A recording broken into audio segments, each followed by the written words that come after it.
રાત્રે સરીગામની અંદર જે અનિચ્છનીય અપ્રિય દુઃખદ ઘટના જે ગૌ હત્યા કરવામાં આવી તે બાબતે આજે સરીગામ ગ્રામ પંચાયત કચેરી ખાતે સહયોગ સદન હોલ ખાતે એક ગૌરક્ષક દળ સરીગામના સન્માનીય વેપારી આગેવાનો ધારાસભ્યશ્રી અને બીજા સામાજિક સંગઠનના તમામ લોકો સાથે એક સંયુક્ત મીટિંગ રાખવામાં આવી હતી, જેમાં પોલીસ વિભાગના અધિકારીશ્રીઓ પીએસઆઈ શ્રીઓ પણ સામેલ થયા હતા। જે ગઈકાલે ઘટના થઈ એ બાબતે આકરામાં આકરા પગલાં લેવામાં આવે, સખ્ત પગલામાં લેવામાં આવે અને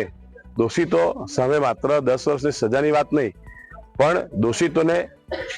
ફાંસીની સજા કરવામાં આવે એ દિશાની અંદર ચર્ચા કરવામાં આવી કે ગાય માતાને કોઈ કાપતા છે તો અમને જેવી જાણ થઈ એવી અમે પોલીસને બી જાણ કરી। પોલીસ સાથે અમે ત્યાં પહોંચી ગયા જગ્યા પર। એક ઇસમ ભાગી ગયો છે ને એક અમે પકડી દીધો છે ને એને પોલીસ સ્ટેશન લઈ ગયા છે।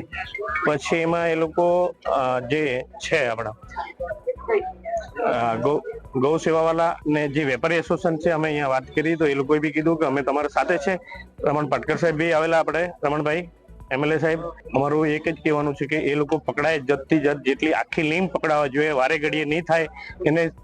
બુલડોઝર ચાલવા જોઈએ ને જે બી એ લોકોનું કાર્યવાહી છે ને વરઘોડો નીકળવા જોઈએ, મેન વરઘોડો નીકળવા જોઈએ તો બીજા નહીં કરશે।